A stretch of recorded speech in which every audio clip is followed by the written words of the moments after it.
Como xa imaginades, a raíz da polémica suscitada en torno á actuación sobre as gárgoras do Hostal, pareceu-nos oportuno que invitar a Fernando pois, bueno, a que poidera vir nun entorno adecuado, explicar o seu proxecto, incluso, bueno, poder comentarlo, preguntarlle e afondar no coñecemento do traballo que están facendo, que nos parece, bueno, digno de ser conocido, digno de ser explicado e digno de ser opinado por todos, pero sempre entendemos que é moito mellor facelo desde o coñecemento.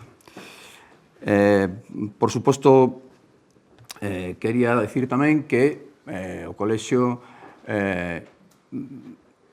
tentou invitar a este acto a todos aqueles que teñen algo que decir, que se manifestaron públicamente, sexa a favor, sexa en contra, porque, bueno, as opiniones son benvidas.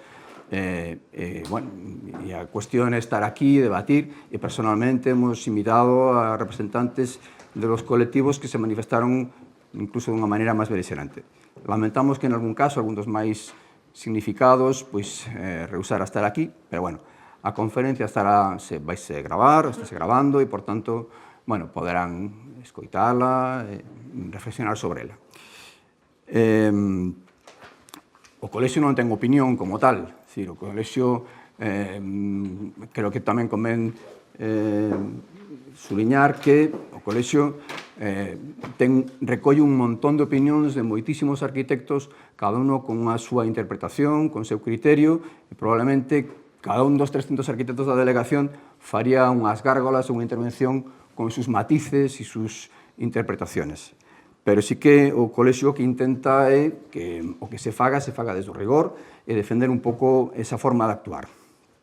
Por tanto, estamos todos aquí para opinar, benvido sea, sempre e cando se faga desde o respeto e non desde a descalificación.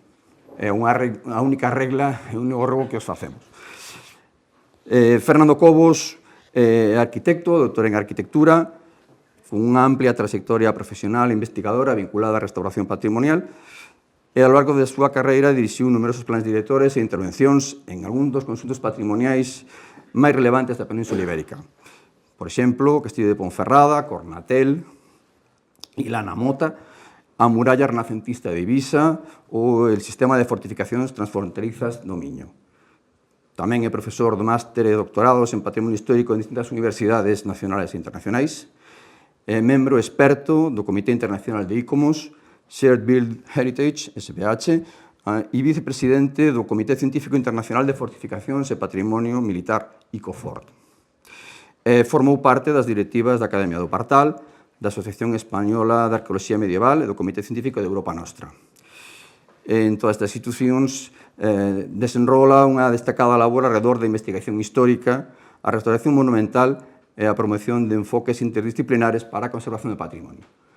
Dito isto, pois eu voulle ceder a palabra e nada, pois que disfrutedes toda esta charla. Moitas gracias.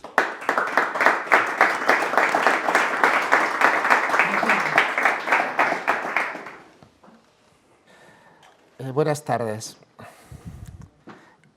Muchas gracias por venir. Les contaba, ahora no hay mucho que ver, que hace 40 años un joven estudiante de primero de arquitectura que trabajaba para ganarse unos dinerillos y ayudar a pagar la carrera como relaciones públicas y chico para todos de una feria de muestras. Un día cayó una tormenta brutal y el agua empezó a salir por los sumideros del pabellón, levantando las moquetas, rompiendo los estanes, tirando los mostradores, y este joven estudiante de arquitectura no se le ocurrió otra cosa que coger un hacha de estas de bombero, salir por fuera y romper la base de todas las bajantes que venían de la cubierta para que el agua saliera a la calle, y efectivamente dejó de salir el agua por el interior del pabellón. En ese momento llegó su jefe, le pilló completamente calado, con el hacha en la mano, le despidió, le expulsó y le dijo que pagaría de su sueldo el destrozo que había organizado. 2 días después, el director de la feria le llamó, le felicitó y le reingresó en su trabajo. Ese día, ese joven estudiante de arquitectura aprendió 2 cosas. Primera, que no es muy buena idea meter el agua de la lluvia dentro del edificio. Y segunda, que a veces las decisiones, aun siendo correctas, no siempre se comprenden rápidamente. Cuando empezamos a trabajar en el Hospital de los Reyes Católicos, empezamos con un plan director. Un plan director es un documento, esto es un poco lo que vamos a contar, una primera parte y una segunda. El plan director es un documento de investigación, un equipo muy amplio de gente, que pretende conocer el edificio como no se ha conocido nunca. Hacemos planos nuevos, vaciamos todos los archivos, vamos documentando todo lo necesario, se acude a las fuentes primarias, se vuelven a leer los documentos de los archivos, se vuelven a leer todas las fuentes y se pretende, la pretensión de un plan director, que tiene, lo amarillo son estudios, lo azul son propuestas, hay muchos más estudios que propuestas. Lo que pretende el plan director es que haya un conocimiento exhaustivo, profundo, riguroso del edificio, porque solo desde el conocimiento exhaustivo, riguroso y profundo del edificio se pueden tomar las decisiones. Esto es básicamente lo que es un plan director. En el caso de Santiago, pues es que no sé qué hacer mucho más. A ver, ¿ahora? ¿Nada? Sí que está. Bueno. ¿Ahora? A ver, puedo gritar también, ¿eh? Vale, lo pongo aquí. ¿Sí? Vale. El objeto de un plan director es conocer el edificio lo más que se pueda. Cuando hicimos el trabajo de plan director empezamos a documentar planimetrías que no se conocían, empezamos a analizar fuentes que no se habían estudiado, tuvimos la suerte de tener acceso a fondos fotográficos. Por ejemplo, tuvimos la suerte de tener acceso a todos los fondos de Ferran, que hace los estudios de los años 30 del Parador. Tuvimos, gracias a Julián Estefan Chapapría, que estaba investigando sobre Ferran, nos cedió el acceso a todos sus archivos. Tuvimos acceso a todos los archivos inéditos y que no conocía nadie hasta ese momento de Moreno Barberá, el arquitecto que hace la restauración del Parador, y tuvimos acceso a sus fotos, sus planos, sus documentos. Pudimos volver a reconstruir los procesos históricos del edificio, viendo cosas que luego les iré contando. Hicimos levantamientos de 3 formas, por escáner, por BIM, por fotogrametría. Levantamientos que nos permitían después hacer comparaciones reales entre la planimetría histórica y la planimetría existente. Este plano, por ejemplo, es un plano de todos los muros que son originales, todos los huecos que han cambiado, todas las puertas que están ocultas debajo de los revocos del edificio, que luego, cuando hemos empezado a picar los revocos de los patios y de la iglesia, han ido apareciendo y hemos ido entendiendo. El plano de abajo es un croquis de Barberá, que explica para el patio San Marcos qué huecos ha cambiado de sitio. Porque lo que ven ustedes en azul son los muros históricos del edificio, que se conservan, lo que ven en rojo son los muros modernos. En el plan director están catalogados muro a muro. Luego, cuando hemos quitado los revocos, hemos descubierto que muchos de esos muros habían sido profanados por bajantes, regatas, rotos, y todas las reformas del Parador han pasado por donde podían o por donde querían. Y finalmente hay una propuesta de intervención en función del monumento y en función del Parador. El monumento por sus valores, el Parador por su utilidad, y que se condicionan por la urgencia y la oportunidad, y que se centran, en el caso del monumento, básicamente en la capilla, en las cubiertas, en las fachadas, en cuanto a patologías, y en las disfunciones en la no aprovechamiento o no adecuación de los espacios a los usos o de los usos a los espacios. Estas son las propuestas. No voy a insistir mucho porque estas son propuestas, por ejemplo, para recuperar... El Parador funcionaba con grandes salones de enfermos que convergían en un centro. Eso ha sido transformado por las reformas del Parador y que ha ido modificando, y estas son propuestas para recuperarlo. Estas son propuestas para recuperar todos los salones abovedados del sótano, que ahora se usan de almacenes, y curiosamente en un edificio en el que tiene problemas para tener salones de actos. Y estos son todas las soluciones constructivas y todos los análisis de todas las... Hay que tener en cuenta que la cubierta ha cambiado varias veces. Incluso en el propio siglo, principios del XVI, ya cambió la forma de la cubierta, y lo explicaremos después. Y luego hay una programación de intervenciones. Una programación de intervenciones que luego llegan los fondos europeos y te la estropean. Porque resulta que tenemos unos fondos europeos con los que estamos haciendo una obra que solo nos dejan intervenir en patrimonio, pero no nos dejan intervenir en el hotel. Entonces las cubiertas que tienen habitaciones de huéspedes debajo, no podemos tocarlas. Solo podemos tocar las cubiertas que hubo en espacios monumentales. Y con las fachadas nos pasa lo mismo. De forma que nuestras acciones, aunque lo lógico hubiera sido intervenir globalmente todas las cubiertas, hemos tenido que limitar las acciones, son cosas que pasan. Al fin y al cabo, los que ponen los fondos ponen sus condiciones.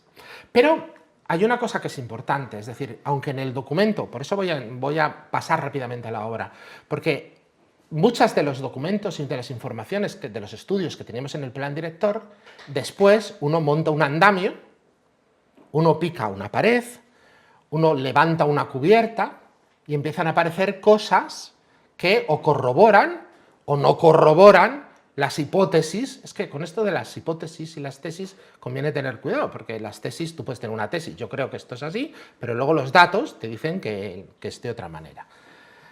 En general, casi todas las cosas que habíamos más o menos previsto han salido como pensábamos, y algunas han salido mucho mejor y otras mucho peor. Voy a ir, por tanto, por trozos, en función de las obras, pero voy a explicar lo que conocíamos de los estudios del plan director y lo que hemos ido adivinando. La capilla. ¿Por qué empezamos con la capilla? Bueno, pues la capilla empezamos porque detectamos que se nos está deshaciendo la piedra de la capilla, literalmente. Pero la capilla es, por otro lado, uno de los elementos más interesantes del plan director, porque ustedes saben que primero solo había 2 patios, y que por tanto hay un espacio en la parte de atrás de la capilla que se llama la sacristía que nos parecía extraño y que no llegábamos a entender. Ese espacio, un momento, ese espacio que se ve ahí, que parece un ábside y que nosotros pensábamos que no era así, pero no podíamos. Esto es la capilla, el ábside, esto es la sacristía. Pero como ven es una sacristía que tiene una pinta de ábside que no puedo con ella. Claro, cuando empezamos a trabajar nos dimos cuenta que una de las primeras cosas que teníamos que hacer para sanear la piedra que se estaba pulverizando era picar todos los revocos de cemento que tenían todas las paredes. Porque si la pared no respira, respira la escultura. Por tanto, hagamos que respire la pared. Pero picar el revoco, en este caso de este muro, era fascinante, porque nos permitía saber exactamente cuál era el proyecto original de Enrique Egas. Al picarlo nos dimos cuenta que hay un cambio. O sea, que no siempre estuvo cerrada y lo de atrás fue la sacristía, sino que hay un cambio, hay una intención por parte de Enrique Egas de convertir aquello en ábside de la iglesia que después, durante el proceso de construcción, cambia. Y se ve muy bien cómo inicia lo que es el trabajo escultórico y luego de repente para. Esto ocurre dentro del proceso constructivo, no es una... Pero nos permitió durante un tiempo, mientras tuvo la pared picada y el director del parador nos dijo, hombre, solo taparéis, todo visto, tener un trampantojo que explicaba a la gente cuál era la idea arquitectónica de Enrique Egas que nunca se llegó a hacer. Esto es lo que Egas había pensado que debía ser el fondo de la capilla, que nunca se hizo. Evidentemente, después lo hemos revocado, aunque hemos dejado vistos algunos huecos. El problema de la piedra era todavía más grave. A ver, les voy a explicar esto de la piedra para que lo entiendan, los que no sepan, pero yo creo que todos ustedes saben de esto mucho más que yo.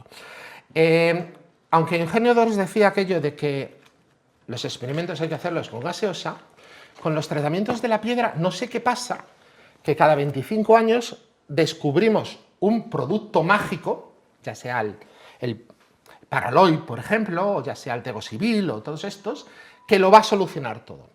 Y a los 25 años nos damos cuenta que es una mierda y que se está deshaciendo la piedra y lo quitamos. A la capilla solo ha pasado 2 veces.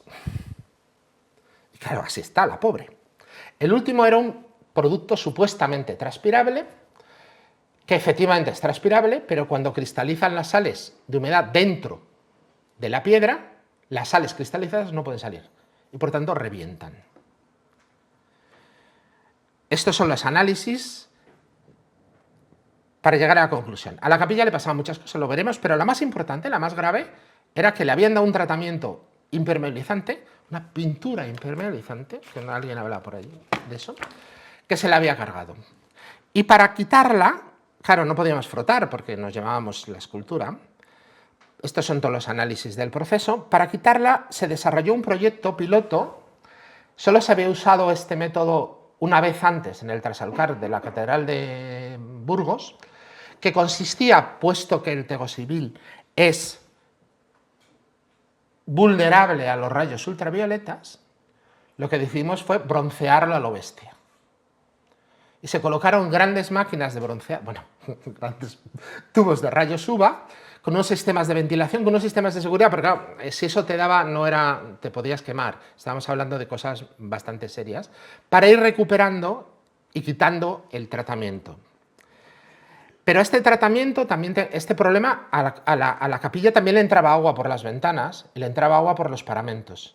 Luego explicaremos por qué. Y ese agua había llegado a algunas de las piezas de fijación de los arranques de las columnas y había hecho lo que hace el hierro cuando se oxida, que es crecer y reventar. Por tanto, en este proceso de consolidación, de limpieza, de desmontaje, lo que hemos hecho en la capilla es, primero, quitar todo lo que estaba suelto, archivarlo y clasificarlo, quitar el tratamiento impermeabilizante con el procedimiento que les he dado y intentar secarlo. Va a estar secando probablemente un par de años más. Y cuando esté completamente seco y sin sales, se volverán a colocar todas las piececitas que hemos desmontado.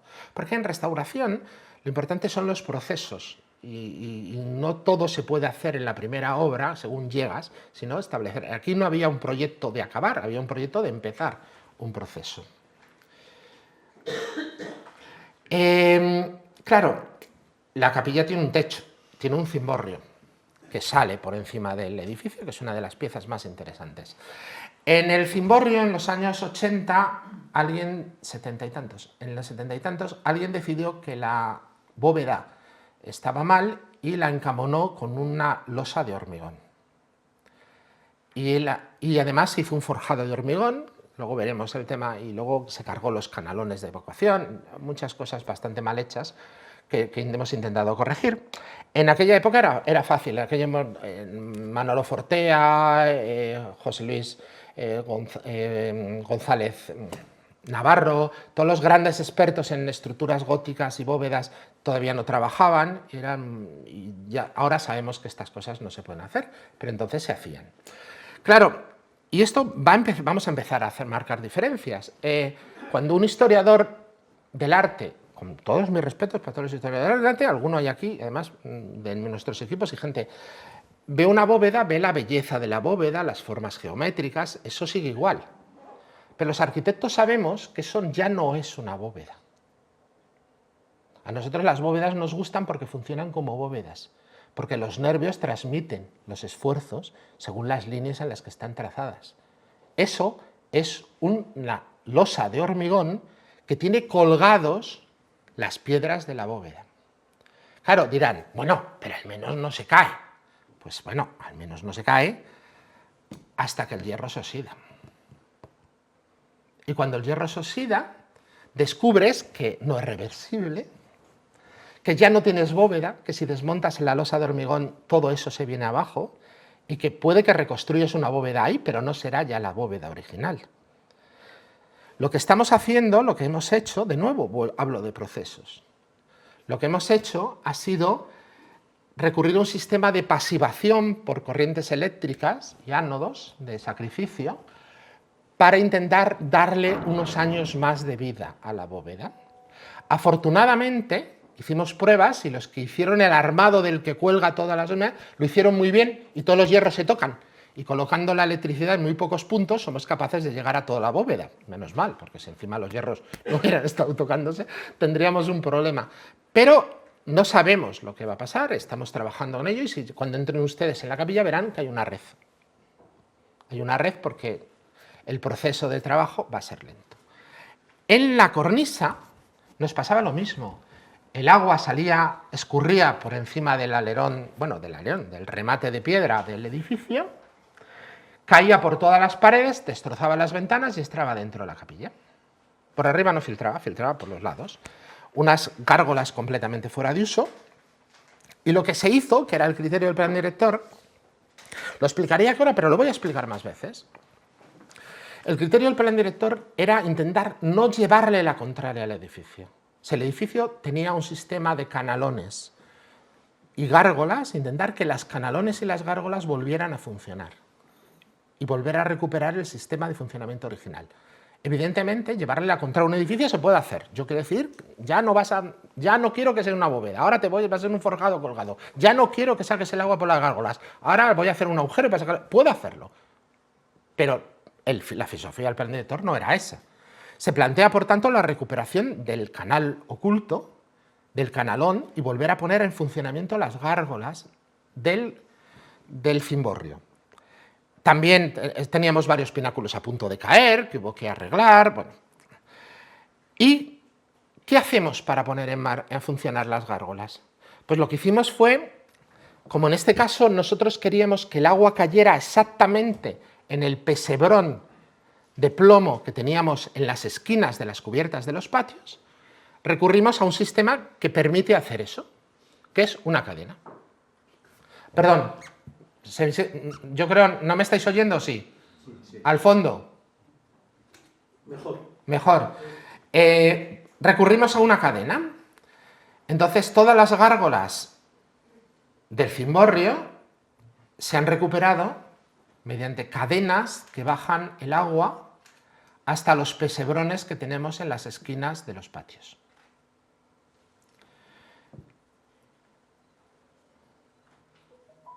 Los patios. Hay los patios. Los patios renacentistas eran otro de los principales problemas. Esto era el alero del patio renacentista. Bueno, el alero, pues llamarle algo. Que estaba completamente destrozado. Cuando empezamos a analizarnos, nos dimos cuenta que el agua caía por los aleros, incluso la de la esquina caía por esa tejuela de zinc sobre las gárgolas, que estaba reventando, que se nos estaban deshaciendo incluso los pilares renacentistas por la humedad, y que había que intentar controlar ese agua. Que la cornisa intermedia era la que recibía todo el agua de los aleros, bueno, de los no aleros, y que se estaba reventando, que las esculturas de los escudos se estaban deshaciendo. Hay que tener en cuenta que estos escudos son los que Moreno Barberá no cambia porque estaban bien en los años 60, porque los que estaban mal ya los cambió por escudos de granito en los 60, en el patio de San Marcos. Esto es San Juan, pero San Marcos está igual, son los que estaban. Pero hay una cosa que está clara. Dentro del análisis del patio decimos, vale, tenemos un problema de evacuación grave, pero tenemos tenemos las gárgolas en la primera planta y no en la cornisa. ¿Esto por qué es? Y nos fuimos al Archivo General de Simancas, en Valladolid, donde están todas las cuentas de la construcción del parador, del hospital, y empezamos a sacarlos. La hipótesis original que teníamos, que se había trabajado hasta ese momento, había dos. Las dos resultaron ser falsas. La primera es que se construyeron los patios, primero se construyó un patio y luego el otro, se construyeron la arcada de arriba y la de abajo al mismo tiempo. Y la otra, luego la explicaré, es que todo se desmontó y lo volvió a montar Gil de Ontañón. Vale. Cuando empezamos a analizarlo, nos dimos cuenta que no podía ser, que la única explicación razonable para que las gárgolas estuvieran donde estaban y para tal, es que originalmente el claustro solo tenía una planta. Además hay un dato muy importante. El suelo del claustro superior no está a la misma cota que las naves principales del hospital. Está más bajo, lo cual no tiene ningún sentido en ningún edificio que hayas hecho al tiempo. Y llegamos a la conclusión de que efectivamente, la conclusión teórica, antes de que montemos los andamios, de que esto tenía que ser así. Y nos fuimos a Simancas a ver los documentos. Y descubrimos una cosa muy divertida, que era un problema de traducción. Es decir, se había traducido siempre que se hace en 1510, no, 1512, sí, en 1512 hay un documento que dice que se hagan las arcadas de los patios de arriba y de abajo. Y todo el mundo había interpretado que quiere decir que se hagan las arcadas de arriba y de abajo de los patios. Pero el documento no ponía eso. Ponía en gallego, de la época, ponía que se hagan las arcadas de los patios da cima y da baixa. Y da cima y da baixa, ustedes que son gallegos, entenderán que no significa de arriba y de abajo, significa el patio da cima y el patio da baixa.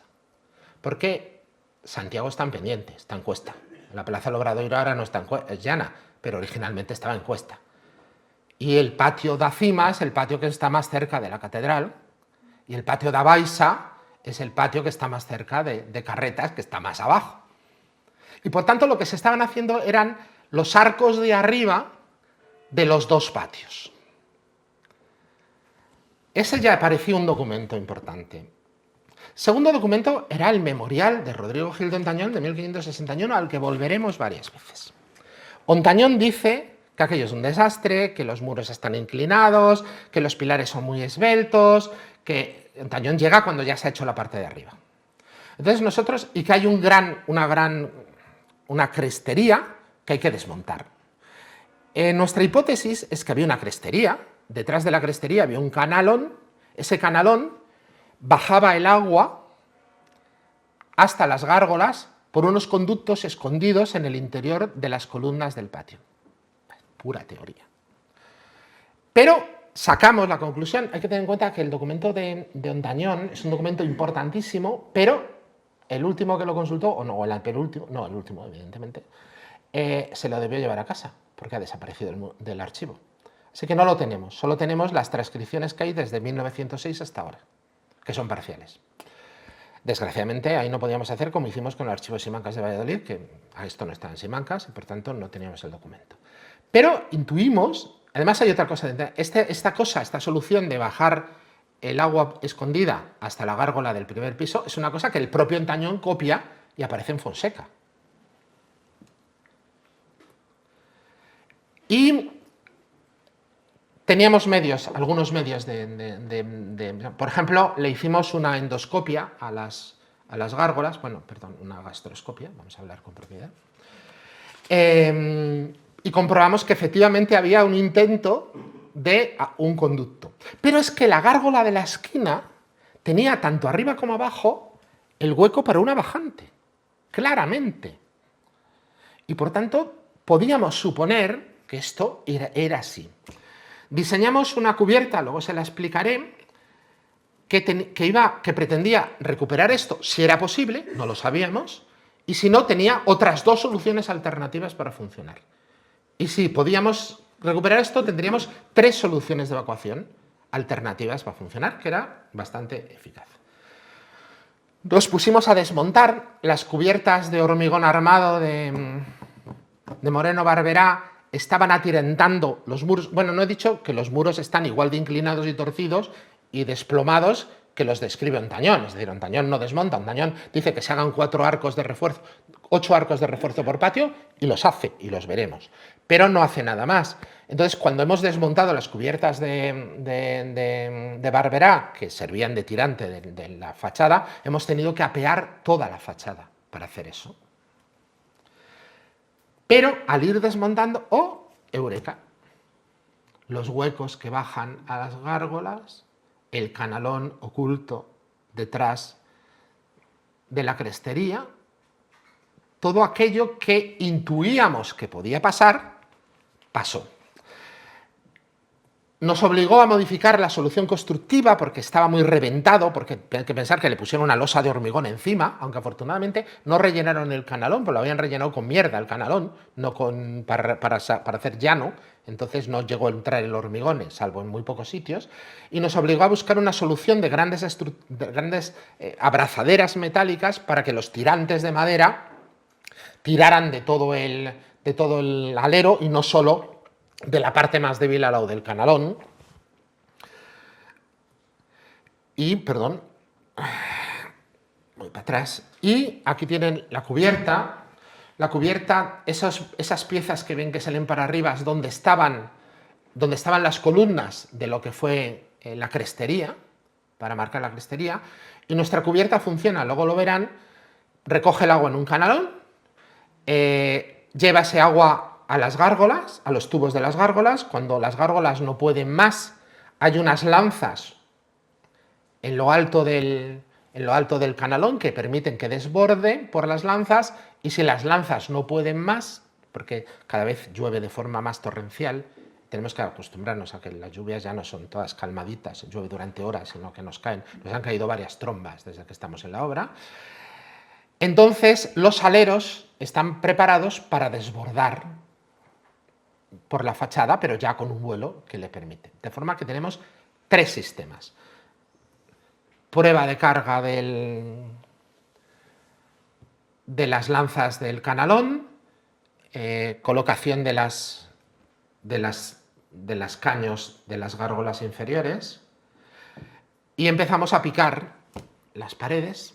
Ahí ven ustedes a la derecha cómo el arco que manda hacer Rodrigo Gil Dontañón de refuerzo en la esquina tapa una ventana de la parte renacentista, de forma que es claramente posterior, y empiezan a aparecer ventanas, huecos, algunos que conocíamos por los planos de Barberá, otros que no conocíamos y hemos documentado. Si pasan ustedes por el parador verán que se han dejado vistos la mayor parte de los huecos significativos que estaban tapiados, con un código de intervención que dice que el hueco moderno, el revoco llega hasta cerrarlo, el hueco histórico le damos aire para que se vean todas las piezas de engarce, y el hueco que es producto de una incorporación posterior le hemos dejado todas las llaves de enclaje en la fábrica, de forma que el propio código permite interpretar la cronología de la pieza. Pero también teníamos montones de regatas, bajantes. Las bajantes de pluviales no, pero todas las demás bajantes habían roto todos los muros renacentistas y habían reventado el edificio por todas partes.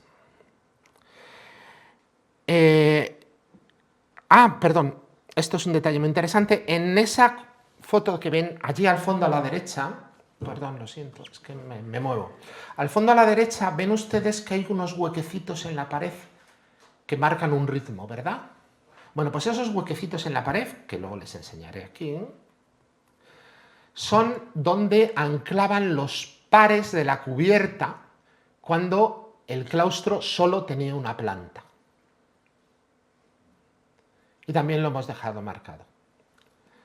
Y hemos ido dejando marcados todas las piezas que entendíamos que permitían.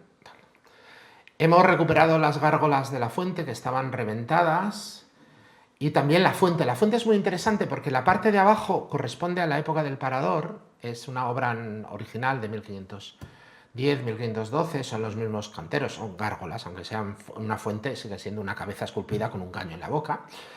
Pero la parte central de bronce es un regalo de Carlos V. Y sabemos que es un regalo de Carlos V porque regaló la pareja de esta fuente a una ciudad alemana y la fuente de esa ciudad alemana ahora se conserva en el Museo Nacional de Berlín. Todo esto lo hemos descubierto haciendo el trabajo. Pero por eso la fuente que tenemos ahora, arreglada y restaurada, es una pieza. Tenemos un poco los patios ahora, en el que ya no le llueve por las paredes el agua. Las piezas que hemos ido dejando vistas, es una puerta con su arco conopial de la distribución más primitiva del palacio, los techos con los tirantes de madera. Los escudos que estaban reventados, se tomó la decisión de sustituirlos por réplicas, pero los que estaban rotos, consolidados pero sin completar, se han colocado justo detrás en la pared, para que de esa manera las réplicas son las que van a explicar el significado simbólico y estético, pero las piezas históricas están... Aquí falta en esta foto, es que esta foto es de la semana pasada, todavía falta que colocar el águila ya está colocada bueno, el águila, lo que quedaba del águila, ya está colocado en el patio San Juan. En San Juan ya están colocados, yo creo que hoy acabarán todos los escudos. En San Marcos, estas fotos son muy recientes, por eso los caños y las bajantes de cobre todavía brillan mucho. En San Marcos pasaba una cosa extraña, es que hay 4 gárgolas que no tienen nada que ver con las gárgolas, con las 32 gárgolas que se encargan para los patios en 1510. Esas 3, porque esa fachada fue movida, desmontada en 1613. Y sabemos, al restaurarla por las llaves metálicas que hemos encontrado, que la vuelve a desmontar Moreno Barberá. Y alguien trae 4 gárgolas que no son del hospital y las planta ahí. Entonces, ese tipo de gárgolas que tiene una solución de boca totalmente distinta, que ya no es la boca tubo que tienen las otras, nos ha obligado a hacer una adaptación y por eso las bocas, los caños de San Juan son distintos que los caños de San Marcos. Aquí tenemos San Marcos, bueno, esto es San Juan a la izquierda. Ven ustedes en la foto de aquí, ven ustedes, tenemos las dos gárgolas que sacan el agua que ha bajado por los conductos internos de la piedra. Si eso no funciona, bueno, si eso no da abasto con el agua, empieza a funcionar la lanza que está en el eje, pero que la hemos hecho coincidir con el vano de los arcos y no con los pilares, por razones obvias, y si todo eso se desborda, porque llueve mucho más, pues entonces el alero empezaría a expulsar el agua. Esta es la solución. Ahí ven ustedes, allá a la derecha, tenemos desde el cimborrio las canaletas que recogen, las gárgolas que recogen el agua en el cimborrio, las cadenas que bajan el agua del cimborrio hasta el pesebrón, el agua que llega a la canal del alero, que baja por los conductos hasta las gárgolas inferiores, que llega al patio y se lo llevan los sumideros del patio. Todo ello sin pasar por ninguna pared. Con la excepción de las paredes de la zona de habitaciones, que como no nos dejan actuar en esa cubierta, que es la cubierta principal, pues esa cubierta está sin reparar, cosas de los fondos europeos, que lo lógico hubiera sido hacerlo todo el tiempo. Y llegamos a la fachada. Llegamos a la fachada literalmente, es decir, creo que todo lo que les he contado tiene algo que ver con lo que hemos hecho en la fachada. Sí, el criterio del plan director, la necesidad de que las cosas funcionen como estaban concebidas, la necesidad de recuperar los sistemas originales de funcionamiento. La fachada, esto es una foto de la fachada como estaba antes. No se acuerdan ya cómo estaba antes, pues estaba así. Estaba reventada. Las esculturas, las propias gárgolas estaban reventadas, las ventanas renacentistas estaban reventadas. Esto es un análisis de cómo cae el agua. Ven, no hemos pintado las rayas torcidas, no. Eso es el viento. Eso es lo que hace el viento dominante del suroeste con el agua que cae. No solo la echa sobre la fachada, sino que la ladea ligeramente por los puntos más críticos de impacto del agua en el balcón. No están justo debajo de donde está la gárgola, obvio. Vemos un poco todo el daño, todo el proceso que se producía, un proceso que luego explicaré de dónde viene.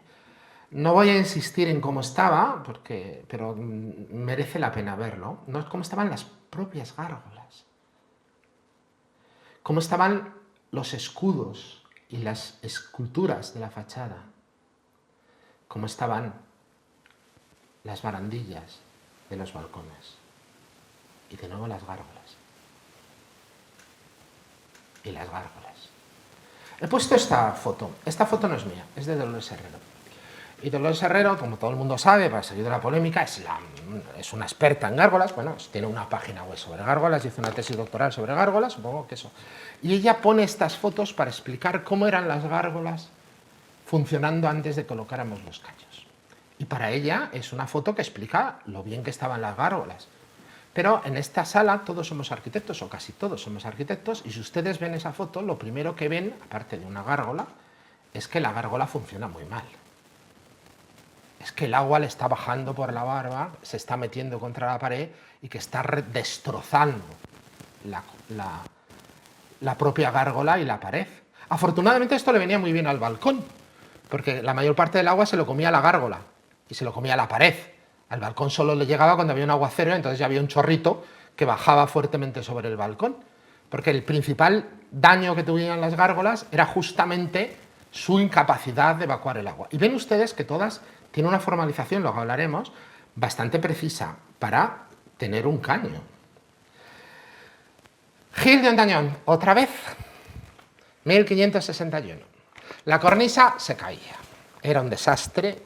Y Gil de Ondañón dice, esta cornisa tiene un vuelo terrible, lo que hay que hacer es retirarla, que no vuele tanto, y pongamos, dice textualmente, y sobre la canal de piedra se pongan sus caños de plomo o latón, que salgan fuera una vara de medir. Esto es un informe de la fachada del Hospital del Obradoiro, no es de otro edificio, es de este. Una vara de medir Es una vara castellana, una vara de Burgos, que mide algo menos de 84 centímetros, 83 y pico. ¿Y qué sabemos? Pues sabemos que lo propone y sabemos que no le hacen ni puñetero caso. Porque en 1678 le contratan al maestro Fray Alonso desmontar la cornisa, da las medidas y sigue siendo la cornisa que le parecía imposible a Antañón, y le dicen que la vuelva a sentar. ¿Qué hace Fray Alonso? Fray Alonso hace lo que dice Antañón, le quita vuelo a la cornisa y ese vuelo lo recupera con los caños. Vemos una cosa muy interesante porque, aunque en esa esquina se ve perfectamente la operación retoque de la cornisa, está clarísima, yo creo que cualquiera lo entiende viendo la cornisa, pero además, si fijan ustedes las gárgolas las empotra, las lleva hacia atrás, pero como ya no están trabadas con la fábrica porque las ha soltado, para que no le vuelquen, a todas las gárgolas les pone un mazacote de piedra enorme justo detrás, para que no voltee, y coloca todas las gárgolas. Claro, Fray Alonso, benedictino él, esto es ven ustedes el adabeo de la pared del hospital, ahora se sujeta por las cerchas Ontañón había propuesto poner tirantes de hierro, y los ponen. Lo que ocurre es que después los tirantes de hierro los quita Moreno Barberá y pone unas cerchas de hormigón espectaculares. Pero claro, dices, Fray Alonso está haciendo el balcón. ¿Por qué Fray Alonso coge, pudiendo sacar la gárgola más, la deja justo a ras del balcón? Porque va a poner caños. Y luego verán otro dato muy interesante de por qué sabemos que pone caños. Bueno, si analizamos, ¿cuándo desaparecen los caños? Esto es importante, porque claro, había caños, pero ya no están. Vale, en el siglo XIX, los planos que tenemos y los dibujos que tenemos indican que tanto en los patios como en la fachada, los caños, el canalón oculto, el canalón de atrás, desaparece. El tejado crece, lo tapa y empieza a echar el agua por el alero de piedra.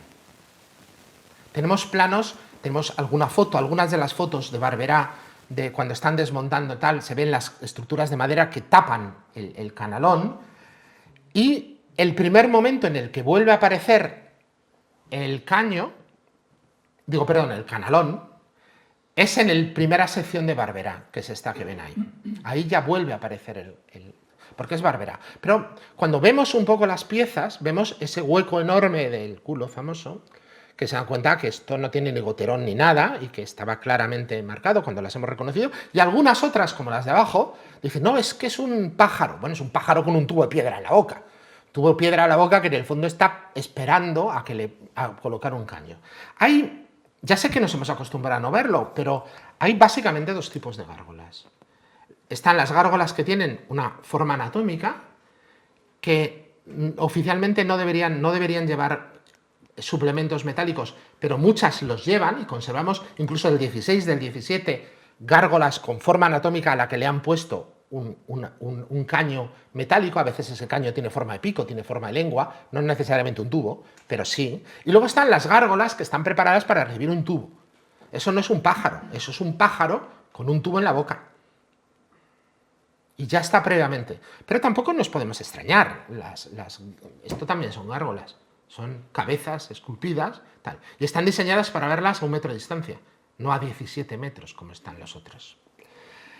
¿De dónde sale el cálculo de la longitud de los caños que hemos puesto? Sale del plan director y está acotado en el plan director. ¿Por qué hemos decidido que tengan 90 centímetros? Bueno, primero porque tenemos la sección de la fachada y sabemos dónde está la vertical del caño con respecto al balcón. Segundo, porque tenemos el orden de magnitud que nos dio Gil de Ontañón, que coincide básicamente con esa cantidad, que son 84 centímetros. Y segundo, porque hemos calculado cuánto era el retorno de la gárgola sin caño para hacerle daño al escudo de Carlos V. Esa gárgola y ese escudo. Y son 110 centímetros. Ya es mucha casualidad que las tres medidas coincidan. Así que colocamos un caño de 90 centímetros ya en el plan director. ¿Por qué se propone? Y se dice, bueno, a ver, pongamos 90 centímetros, si luego al cabo de un tiempo vemos que se nos hemos quedado largo porque estamos marcando en el suelo muy lejos del balcón, pues se puede corregir. Pero hacerlo al revés significa hacerle daño intencionadamente al edificio solo para que el daño te termine dando la razón, lo cual no es muy ético y lo contaremos eso varias veces a lo largo de esta charla. Pero además ya entonces se pone el ejemplo de las gárgolas de Segovia y hay básicamente una enorme ejemplos de gárgolas con caños repartidas por el mundo. Luego les contaré, bueno, se lo puedo contar ahora, no pasa nada. Hay básicamente dos tendencias, dos maneras de entender lo de las gárgolas y los problemas de ecuación. Está la manera francesa y la manera inglesa, o si prefieren la manera española, porque en el fondo también. Los franceses lo que hicieron en el siglo XIX fue desmontaron todas las gárgolas medievales y las cambiaron por unas gárgolas 3 veces más largas. Eso es Notre Dame, pero también nuestras catedrales, luego lo veremos, nuestras catedrales más francesas, Burgos y León, tienen esa misma solución. Luego están las catedrales a la inglesa, y que son las que siguen, y curiosamente dos de ellas son obra de Gil de Hontañón, que son Segovia y Salamanca, y ahora Santiago, que tienen caños metálicos. Santiago también tiene caños metálicos.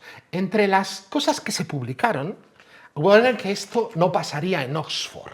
A mí me gusta lo de Oxford, es una cosa que me gusta. En Oxford hay esculturas que son gárgolas y esculturas que no sacan agua y que no son gárgolas. A ver, ya sé que hacer este juego con arquitectos no es muy serio, pero prueba de agudeza visual. Mirando esta fachada de Oxford, adivinen cuáles de estas esculturas sacan agua y cuáles no.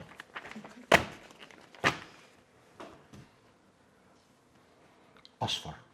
Claro, no es que esto no pasaría en Oxford, es que además somos como Oxford. Esto, titular, por favor. Somos como Oxford, porque también alguien se ha preguntado a las redes, no sé por qué no me lo preguntan a mí, todos se lo preguntan a los periodistas para que lo publiquen, pero no me lo preguntan a mí, que cómo es posible que le hayamos puesto caños a 16 de las 18 gárgolas de la fachada y a las dos centrales no.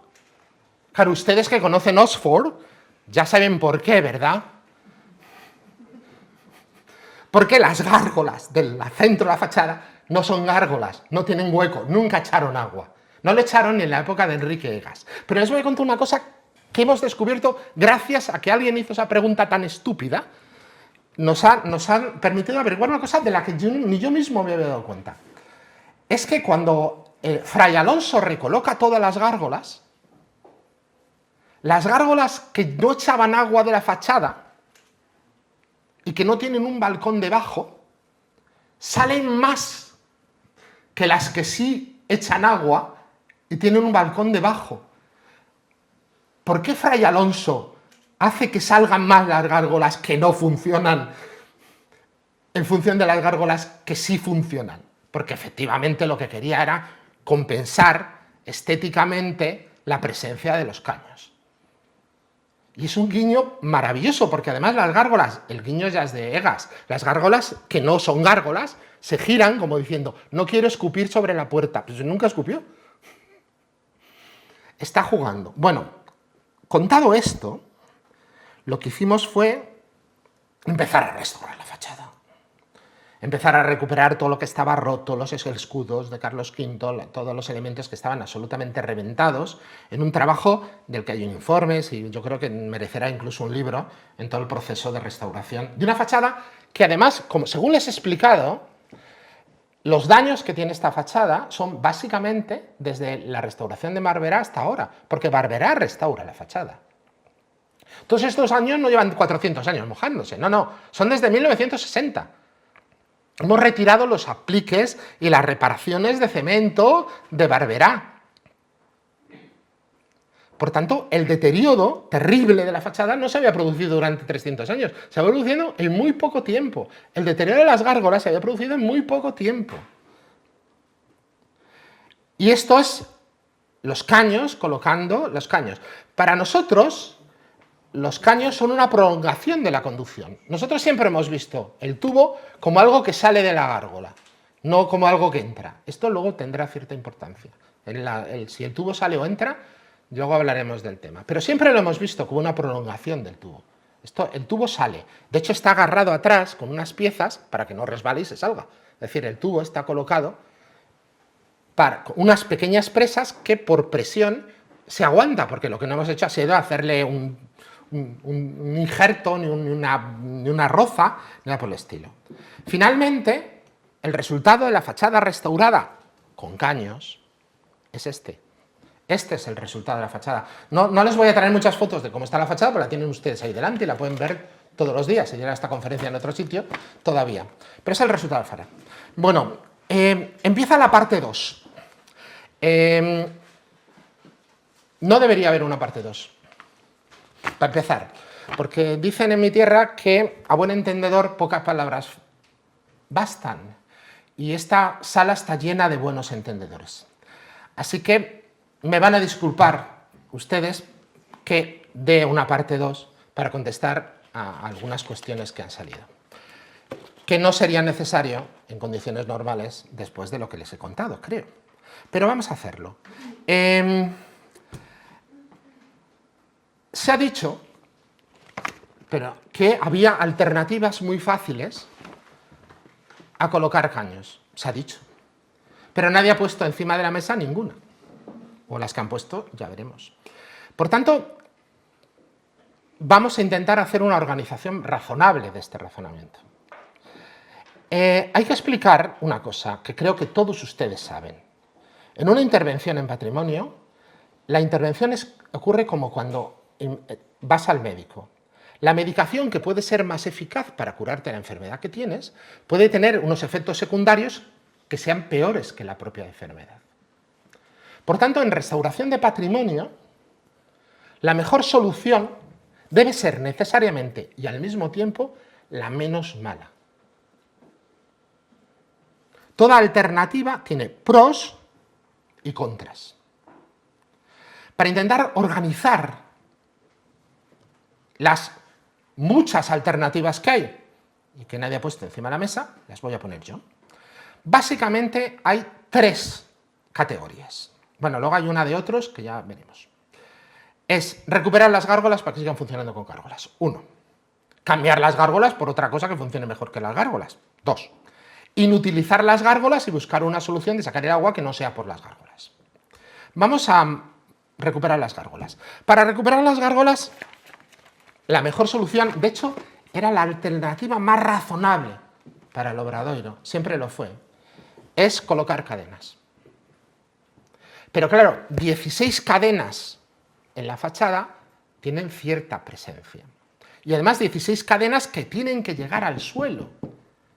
Hay alguna forma agarrándolas al balcón, volándola, muy retorcida, con más presencia, pero en general es la vía pública. Con lo cual es un problema importante. Pero, desde luego, es muy eficaz, sabemos que funciona, lo hemos utilizado donde podíamos utilizarlo, que es en el cimborrio, y es una de las alternativas más razonables. ¿Por qué no lo usamos? Porque en su momento decidimos que tenía más impacto y más inconvenientes, sobre todo por la cadena en el suelo, que ventajas. 2. Poner bajantes. Por cierto, esa foto de la izquierda también es de Oxford. ¿Se puede poner una bajante, una gárgola? ¿Por qué no? Hay muchos ejemplos. La verdad es que tenía 4 o 5 fotos buenísimas que las tenía de cuando hicimos el plan director y no sé qué he hecho con ellas, las he perdido. De estas que está la cazuela así debajo y luego hace el codo y baja y tal, pero no las tengo. Pero bueno, todo el mundo se imagina lo que es ponerle una cazuela al morro de la gárgola para que luego baje una bajante, ¿no? Esto es un monasterio cisterciense en Santa María Huerta y el otro he dicho que es Oxford. Segunda opción, cambiar las gárgolas. A la francesa, Notre Dame. Bueno, primero advertir que la mayor parte de las gárgolas que salen en las películas de gárgolas no son gárgolas. No echaron agua nunca, ¿vale? Esto lo tenemos todo claro, ¿no? Pero las gárgolas que sí son de verdad, son también del 19, son unos pedazos gárgolas inmensas, gigantescas, que cumplían la misión de alejar muchísimo el agua, ¿vale? La gárgola de arriba son de Notre Dame, pero las de abajo son de Burgos, la de abajo, que como ven es francesa hasta las orejas, porque es la tradición restauradora de Burgos y de León. Y estas son las de León, que como ven tienen algunos serios problemas de estabilidad. Pero es una opción. También está la opción, esto es una iglesia, una colegiata en Soria, de los pequeños caños de piedra que estaban rotos, los quito, bueno, realmente no los ha quitado, como los ha cubierto, y pongo estas piezas metálicas que salcan el agua más lejos. Perdemos la gárgola original, pero seguimos sacando el agua más o menos por ahí. Entramos en la fase inutilizar las gárgolas, pero no meter el agua adentro. La más razonable son los canalones y bajantes vistos. Eso es Santiago, lo de la izquierda y el otro Segovia. Como ven, ese pájaro que ya tenía el tubo de piedra en la boca, pero aún así no le han puesto caño, han preferido colocarle un canalón y una bajante metálica que baja por toda la fachada. Es una solución eficaz, no sé si tiene menos impacto, desde luego yo creo que sí, pero es eficaz. Y esto Segovia, que en vez de dejar que el agua salga por la boca, pues le meten la pincha por debajo. Esto lo han hecho. Hay una aquí en San Martín Pinario, creo, en la fachada principal, que está también pinchada por debajo de la gárgola con una bajante. Esto es una obra que a mí me gusta mucho, y yo reconozco, es de Yago Seara, si no me equivoco, y además es una solución muy inteligente, muy eficaz, muy sencilla, que funciona muy bien. Bueno, si nos han dicho lo que nos han dicho en la fachada del Obradoiro por haber puesto los caños, ya no quiero pensar lo que nos hubieran dicho por hacer esto. Pero bueno, en todo caso, funcionaría, pero menos impacto no tiene. Esto es la Catedral de León. Burgos, perdón. Esta es la Catedral de Burgos. Se han anulado los canalones, primero los cortaron para tener un tubito, luego los volvieron a cortar más arriba para meter una bajante. Claro, estas no llegan a la calle, sino que desaguan en las ventanas, en las líneas inferiores. La otra opción son bajantes ocultas. Esta que ven es una simulación, pero imagínenselo en todas y cada una de las gárgolas, o en una cada 3, y además imagínenselo atravesando el balcón en el supuesto de que fueran vistas. Pero para que no se vean, todos sabemos lo que tenemos que hacer. Se llama darle al escoplo, taca, taca, taca, taca, taca, taca, y luego lo tapamos con piedra. Luego está en utilizar en las gárgolas y meter el agua dentro. Bien, en Santiago tenemos un problema. El canalón de Santiago, canalón oculto, canalón que ha tenido toda la vida, el histórico, bueno, ha tenido toda la vida tapado, hasta que lo abre Moreno Barberá, está sectorizado. Es decir, no es un canalón continuo. Está partido en sectores que van repartiendo el agua a cada gárgola. Por tanto, comunicarlo en horizontal es un problema, porque además ahí están todas las llaves de anclaje de la fachada, que eran antes los tirantes de hierro y ahora son las grandes vigas de hormigón, que es la que hacen que esa fachada que está así no vuelque. Y por tanto, por dentro es complicado. Y bajar atravesando los muros por dentro es igual de malo, que son tan renacentistas por dentro como por fuera. La otra opción sería meter por debajo cubierta un gran tubo que recorra longitudinalmente el bajo cubierta, al que pudiéramos ir pinchando el canalón. Claro, habría que ponerlo por encima de los artesonados, cabe. Tendríamos que ir rompiendo las vigas tirantes de Barberá o buscar una posición en la que meterlo, pero el problema es que cuando llegas a la esquina tienes que salir. Y o sales que se te vea, y ya no es un tubín, ya es un tubazo, porque estás llevándote un montón de gárgolas por camino, o nos podemos arrozar de nuevo el muro, en este caso son 50 centímetros, más 20 de cubrirlo, para un muro de 80, yo creo que el muro nos saldría muy bien parado. Enchufar las pluviales al saneamiento interior, creo que ya, aparte la normativa urbanística de Santiago lo prohíbe.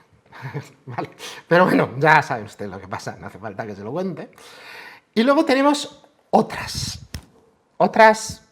que pueden ser todas, porque si nosotros despreciamos los contras de la alternativa, toda alternativa es posible. A todos se nos puede ocurrir algo. Les voy a contar una que se ha dicho. Bueno, a ver, lo de la pintura impermeable, después de lo que les he contado de la capilla, creo que no hace falta que se lo explique, ¿verdad? Vale. Pero, ¿por qué no cubrimos la fachada con otra estructura, otro edificio? Esto es lo que se hizo en Carrión de los Condes, con un alero que en el fondo protege y evita que el agua le llegue a la fachada, pero es el único sistema, aparte de los tubos, que hemos sabido que funciona en el Obradoiro. De hecho, la fachada barroca del Obradoiro es exactamente lo que hace. Claro, que es muy fuerte, sí, pero claro, es que a todos se nos puede ocurrir una idea. Podemos montar una burbuja gigante de plástico, es decir, claro, cuando dicen hay alternativas y no dicen qué, es difícil contrarrestar. Por eso, permítame que sea un poco exagerado también en la respuesta, pero es que no me queda otro remedio. Vamos a un aspecto que sí es más respetable, el tema de la valoración del impacto estético.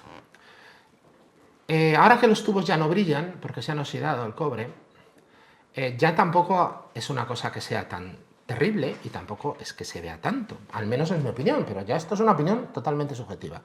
Incluso a tomas cercanas, el aspecto de la fachada no es que llamen la atención excesivamente los tubos.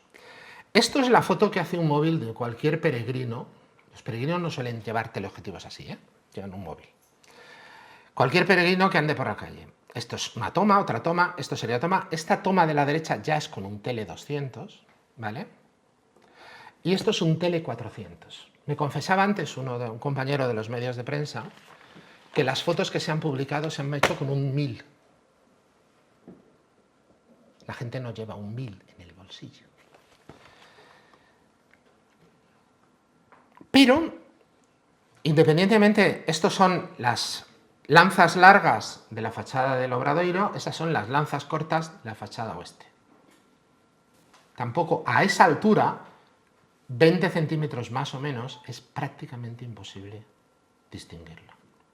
Pero aún así, ya hemos explicado cuáles son las razones y luego hablaremos de ello en las alternativas concretas a la lanza. Les voy a traer un ejemplo muy interesante. Esto es la Catedral Nueva de Salamanca. Y les traigo este ejemplo por 3 razones. La primera, la ven. Tiene unos caños impresionantes. La segunda, se la voy a contar. Estas gárgolas son diseño de Rodrigo Gil de Hontañón. Responden exactamente a la descripción que tenemos de las gárgolas que propone para la fachada del Obradoiro. La forma de la talla, cómo se saca el caño. Los caños no, los caños han sido repuestos en la última restauración. Incluso a lo mejor son un poco más grandes que los de Hontañón, o a lo mejor Hontañón aquí decidió hacerlos más grandes, eso no lo sé. La tercera razón por la que les traigo yo, pero como ven se ve mucho, no son cañitos. La tercera razón por la que les traigo es más divertida. Esto es un reportaje de Dolores Herrero, nuestra muy citada experta en gárgolas, sobre las gárgolas que ella no sabe, que eran de Hontañón, bueno, lo intuye, pero no lo sabe del todo, y que lo que hace en sus reportajes es corta con el encuadre el caño. Es curioso, lo corta porque no sabe que el caño también es parte del diseño de Rodrigo Gil de Hontañón. Si no, como buen historiador del arte, tendrías que dejar el caño también visto en la foto. Pero claro, cuando tú tienes que ver una gárgola que no se ve a simple vista, tienes que usar un teleobjetivo. Y en el momento en el que usas un teleobjetivo, estás decidiendo qué encuadre quieres. Y escoges el encuadre que más favorece la observación de los elementos escultóricos y valiosamente artísticos de la gárgola. Ignora el caño, porque no le interesa, pero tampoco dice que le moleste. Hace 2 años no le parecían espantosos los caños. Me he tomado la libertad de coger el encuadre y el recorte de Dolores Herrero y hacer lo mismo con una de las gárgolas del hospital. Todos tenemos ojos en la cara, aunque no tengamos un blog de gárgolas. Díganme, qué daños irreversibles a la percepción de los valores artísticos de la escultura se ven en la foto de abajo que no se vean en la foto de arriba.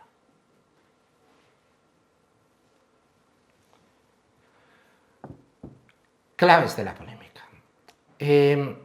Hay dos cuestiones interesantes. Las gárgolas de la parte occidental de las caños de la parte occidental de la fachada y los del patio de San Juan llevan casi un año vistos. Han estado en la Plaza del Obradoiro desde hace más de un año, vistos, y han estado al público. No ha habido polémica. Solo ha habido polémica cuando se ha quitado el andamio de la parte de la derecha. Tampoco a Dolores Herrero le parecían malos los caños de Salamanca. ¿Por qué de repente hay polémica? Pues hay polémica porque en la parte derecha de la fachada del Obradoiro hay un culo. Y la propia Dolores Herrero, cuando dice ¡oh, horror!, pone el culo. Un culo sacado con un pedazo teleobjetivo. Y la prensa no es que ponga siempre el culo, es que pone la misma foto del culo. Es que ni se molestan en cambiar la foto de un medio a otro. Más culos. Más culos. ¿Pero qué significa un culo? Esto es Friburgo. Esto es una gárgola en la Catedral de Friburgo, una gárgola del 19, que tiene un tubo también, es cierto, el tubo es más pequeño, pero si nos empeñamos en hacer un chiste, seguro que lo conseguimos. ¿Qué pretendía? ¿Qué pretende? ¿Cuál era el combinación escatológica? ¿Qué pretende? Pues básicamente la provocación renacentista y la provocación medieval es una provocación gozosa, burlesca, es esta provocación. Eso es lo que quiere hacer el artista. Eso es lo que siempre hubo en los maravillosos culos trompeteros. Sabemos que había una gárgola, sabíamos que había un agujero y sabíamos que había un tubo. Pero a nadie se le ha ocurrido ver gárgolas sodomizadas. Este cuadro era uno de los cuadros favoritos de Felipe II. Estaba en la cámara de Felipe II en el Escorial, junto a la ventana por la que oía misa todos los días. El Jardín de las Delicias del Bosco. En uno de sus detalles aparece un hombre tocando la flauta con el culo. ¿Vale? Ustedes podrán decir, es un hombre tocando por la flauta del culo. Alguno puede hacer un chiste, alguno puede decir, jaja, fíjate, alguno puede hacer incluso un chiste de carácter sexual, pero es un chiste. Durante un tiempo, el debate en las redes fue un debate abierto, en el que algunos hacían chistes, otros se escandalizaban y otros le recordaban a los que se escandalizaban. Estos son seguidores de las páginas de las personas que han protagonizado a Padrigal es una de ellas y la otra una persona que ha sido protagonista. A una le dice, pero el ojo que mira es el que se escandaliza en su ignorancia. Es contestación de un oyente. Otro le dice, aquí o problema es que a xente ten a mente moi sucia. Y hay más, y las hay muy fuertes. Pero todo eso es respetable. Es decir, a mí, si usted se quiere escandalizar, escandalícese. Si usted quiere hacer un chiste pasado de tono, hágalo. Si usted se quiere reír, bien. Si usted es una persona que solo ve angelitos, pues también me parece bien. No es mi trabajo. Yo soy arquitecto, no soy psiquiatra. El problema es este.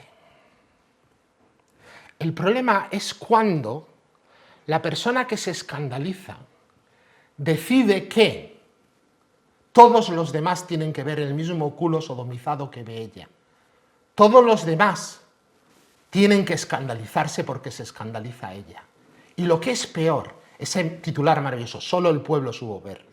Es decir, ha decidido que el pueblo son solo los que le apoyan, no los que la llaman enferma mental. No, solo se apoyan. Pero en todo caso, eso lo que nos está llamando es a los que no nos escandalizamos, a los que no vemos culos sodomizados, nos está llamando enfermos.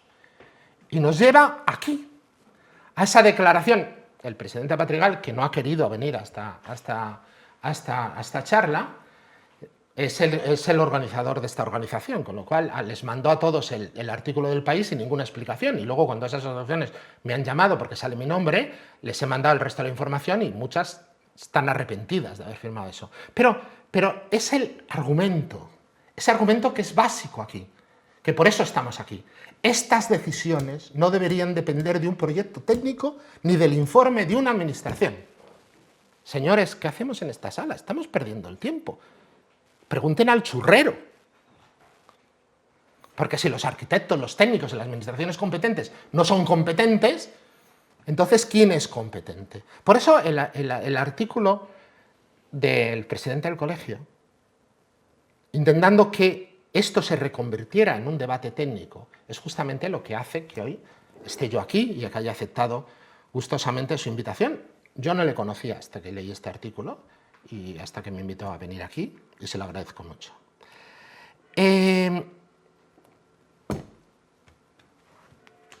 Gárgolas sodomizadas frente a la catedral. Patrimonio busca soluciones menos invasivas tras el escándalo. ¿Menos invasivas para quién? Para el culo. Vamos a buscar soluciones. Esto que les voy a contar es básicamente mi opinión. Los técnicos de patrimonio no han tomado una decisión, los técnicos de Tour España no han tomado una decisión, y lo que les voy a contar es exclusivamente mi opinión. Quiero dejar esto clarísimo. Pero por primera vez quiero ir un poco por delante, si no les importa. ¿Qué problemas tenemos? Información y de pedagogía, primero, está clarísimo.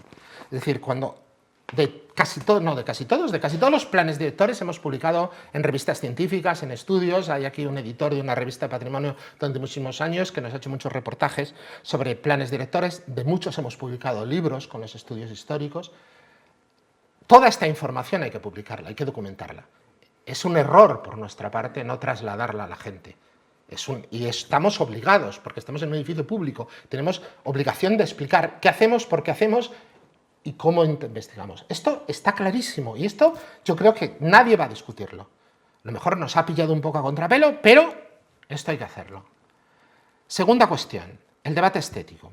Vale, ya han visto que en los diseños de los caños, de las soluciones, tenemos cadenas, tenemos gárgolas abiertas cortas, gárgolas abiertas pequeñas, caños de fuente, caños largos, en función de cada solución, de cada problema que queríamos resolver. No hay un diseño, el arquitecto diseñó una cosa y la han metido ahí porque sí. No, hemos intentado ajustarnos a cada problema de la forma más sencilla posible.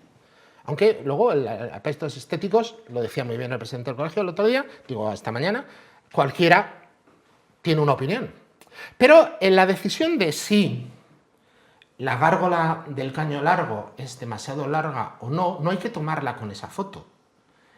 Hay que tomarla con esta.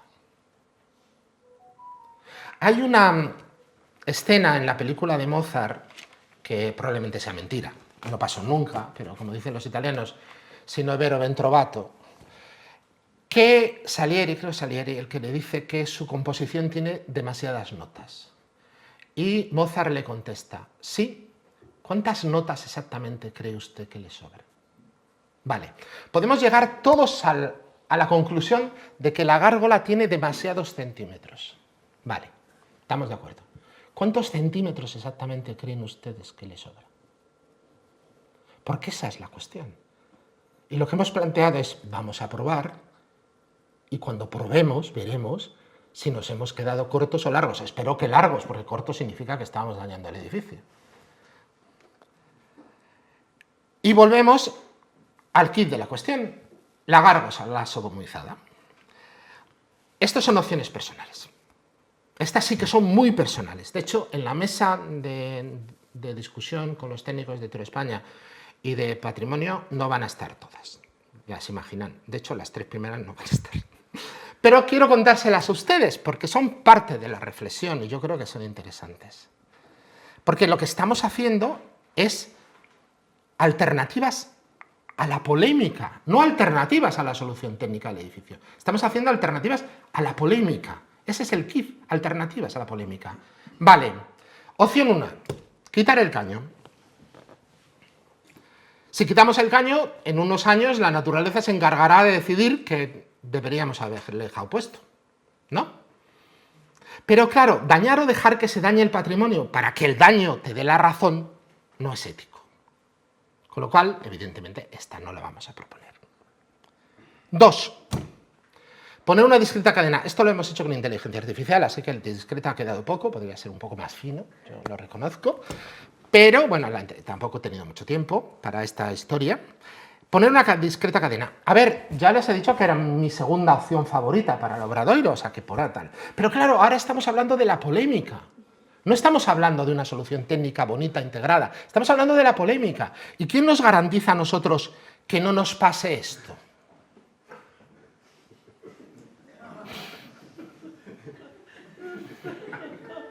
Claro, porque puestos a polemizar, puede ocurrir que nunca se sabe. Tercera opción. Nos llevamos, se ha dicho, la gárgola es una escultora, es una escultura, no sirve para sacar agua. ¿Vale? Te lo compro. Cogemos la gárgola, la quitamos y la llevamos a un museo.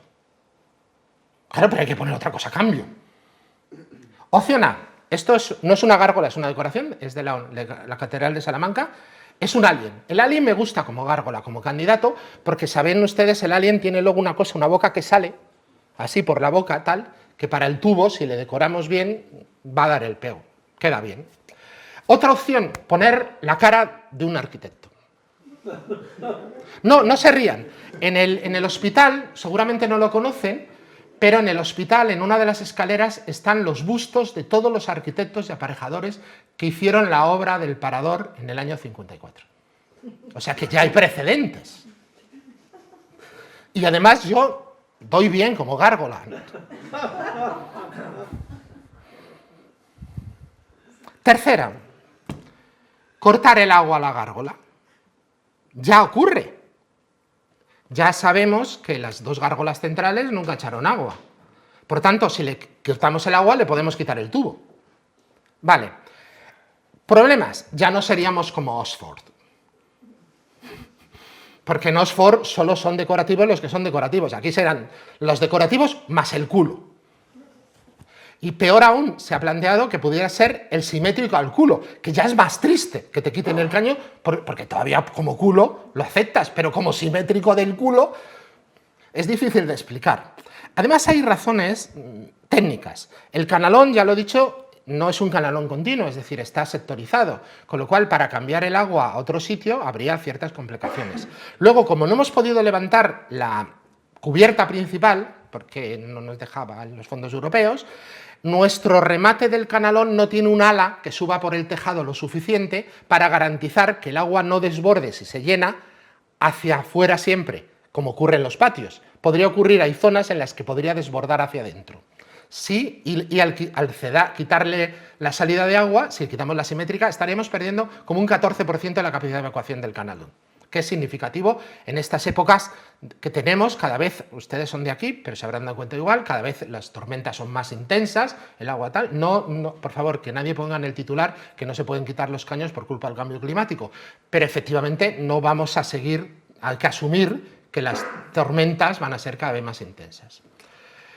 Y además hay otra razón, y es que, ¿por qué vamos a quitar el caño del culo? Estaríamos dándole la razón. ¿Qué explicación le vamos a dar a la gente? Oye, papá, ¿por qué sacan? ¿Qué le contamos? Es que la sociedad de Santiago de principios del siglo, tercios del siglo XXI, no era capaz de soportar una broma de un cantero de 1507. Eso le vamos a contar al niño, a las generaciones futuras. Hay una variable que a mí me parece más divertida. Tampoco digo que sea la que vamos a hacer, porque no depende de mí, yo creo que lo he explicado, ¿no? Es, ¿qué hacemos los arquitectos cuando alguien no nos entiende o no nos comprende bien? ¿Le hacemos un dibujo? Bueno, pues hagamos un dibujo de tal manera que quede claro el significado de la gárgola y que nadie lo pueda malinterpretar. Pongámosle una trompeta.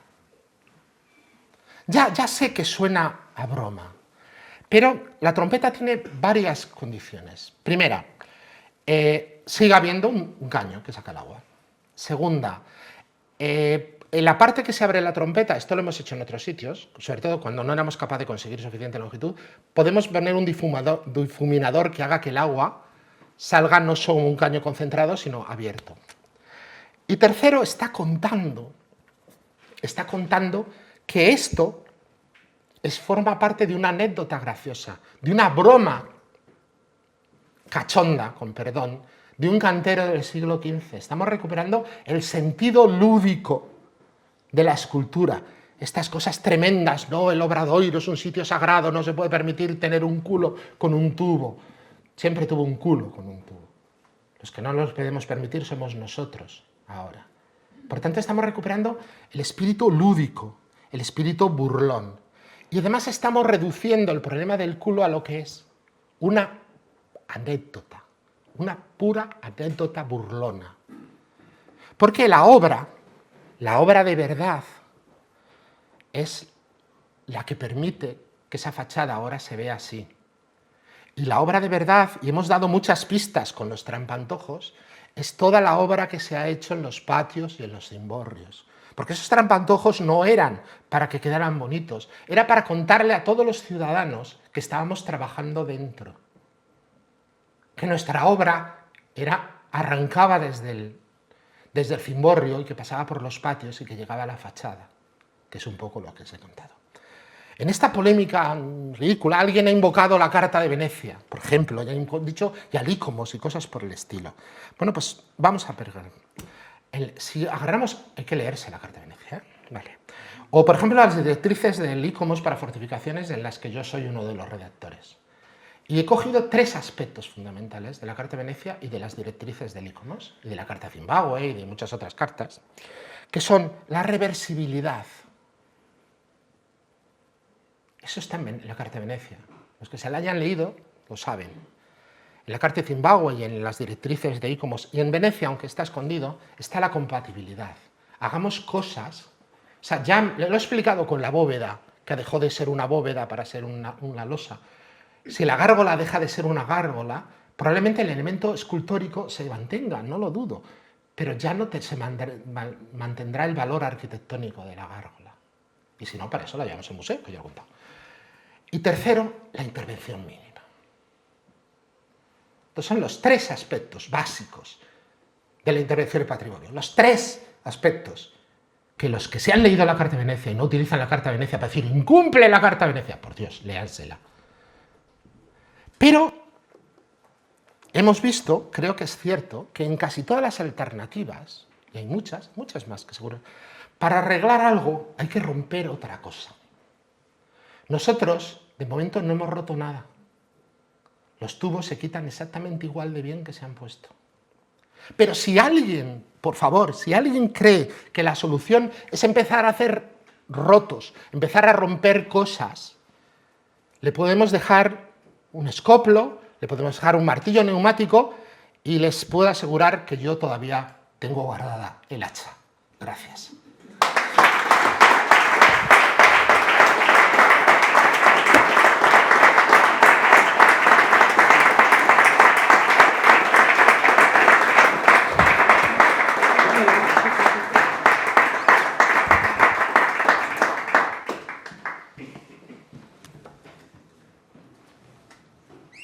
Bueno, muchas gracias, Fernando. No sé si tienes fuerzas todavía para... Tengo fuerzas para lo que sea. Sí. Pues es posible que haya muchas preguntas, entonces estamos intentando localizar el micrófono y nos ayudarán. Visto la palabra del fondo. Nada, primero quería felicitar al colegio por haber facilitado esta explicación, este encuentro, ¿no? Que yo creo que era ya hace tiempo que era necesario, ¿no? Pero también a Fernando, porque, bueno, yo sabes que he seguido la obra más o menos de cerca, hemos hablado alguna vez de algún aspecto, como sabes, también con la aparejadora Adega da Costa, que creo que está por aquí, y creo que hay que agradecerle también su trabajo, y bueno, felicitarte por el rigor y por el gran proyecto que has hecho, ¿no? Yo solo echo de menos una cosa. Bueno, tú, joder, estás en ICOMO, sabes como yo, conoces las convenciones, y yo pienso que el concepto de patrimonio pues, ha evolucionado mucho a lo largo del siglo XX y hoy día no tiene nada que ver con que el patrimonio sean los edificios singulares, ¿no? La propia directiva para interpretación de la Convención del Patrimonio Mundial de UNESCO del 99 ya habla de la necesaria introducción de la percepción social y de la comunicación. También luego ya las instrucciones para la interpretación del concepto de paisaje urbano histórico, que son de 2012. En fin, que yo creo que es muy bueno que la gente opine. Yo creo que hay que agradecerte también en ese sentido que esta polémica nos hace sentir que esta ciudad ama su patrimonio. Evidentemente se han dado todo tipo de opiniones, ¿no? Y eso ya lo hemos visto, lo has contado tú muy bien. Pero creo que la polémica es enriquecedora y que la gente opine es bueno, aunque haya opiniones más formadas y menos formadas, porque yo sigo opinando que el patrimonio no es solo una cuestión de los especialistas, hay que hacerlo llegar. Y por eso simplemente te quería decir que yo creo que este acto, que hoy facilita el colegio, llega tarde, porque si este acto lo hubiéramos tenido cuando tú redactaste el proyecto, seguramente la pedagogía que es necesaria y que tú haces muy bien hubiera sido más eficaz y nos hubiéramos ahorrado un montón de disgustos, ¿no?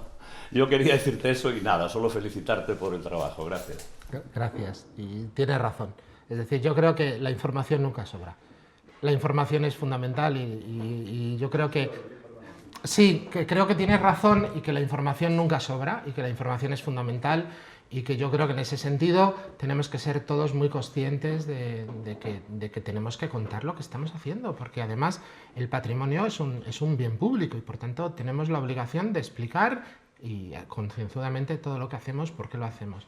Y yo creo que eso sí es cierto y es verdad y la mayor parte de los problemas se resuelven con información. Y aunque haya discusiones y habrá discusiones técnicas y diferencias de opiniones y todo eso es muy bueno además, porque de las diferencias de opiniones uno crece y se enriquece y siempre estás aprendiendo, pero está claro que los debates se tienen que formular desde el conocimiento y el conocimiento, trasladar ese conocimiento, yo creo que es importante y yo creo es lo que, para mí es una de las grandes lecciones que yo creo que podemos sacar de este tema.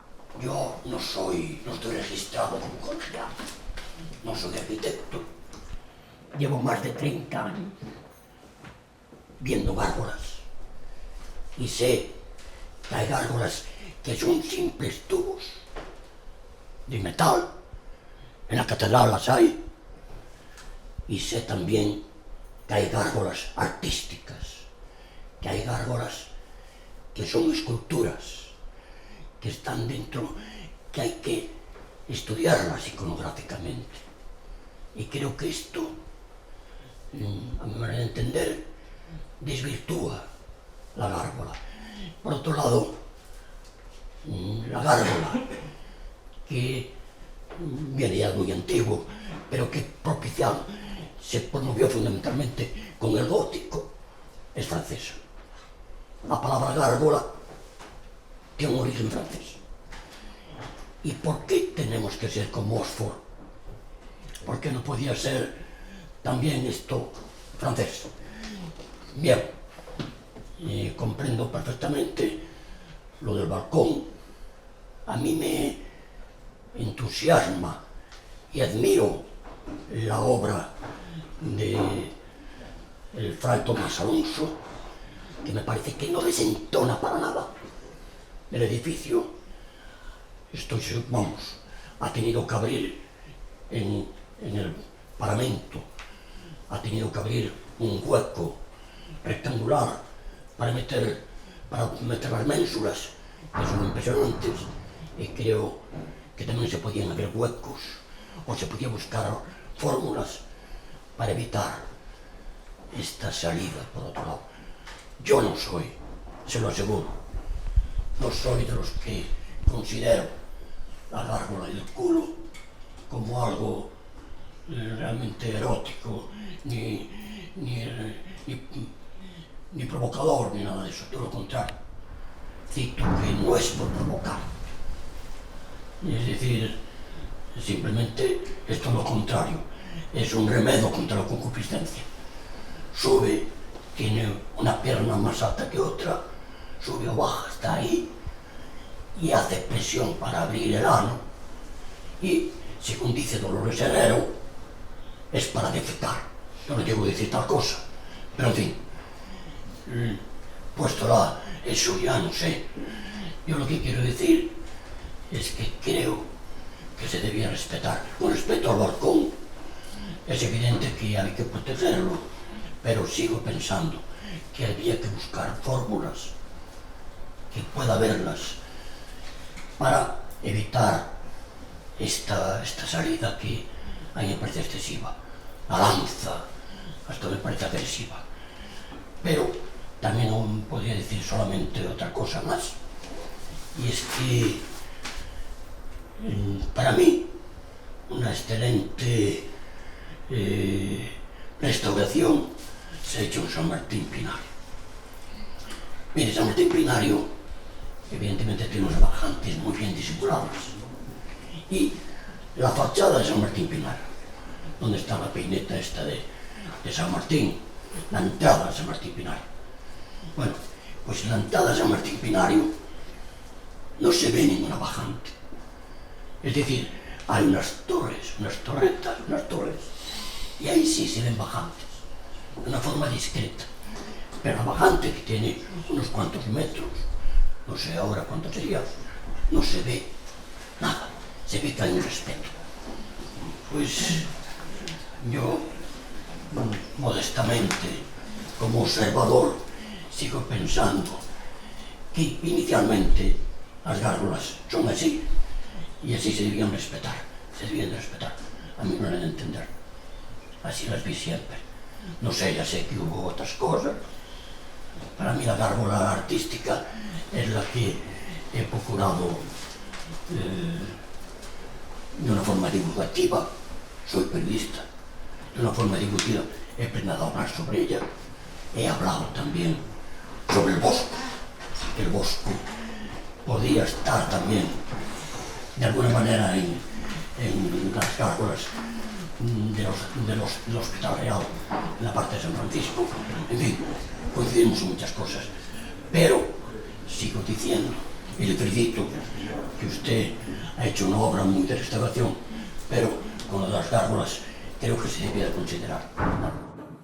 Bueno, gracias. Yo creo que parte de las cosas ya las hemos contestado.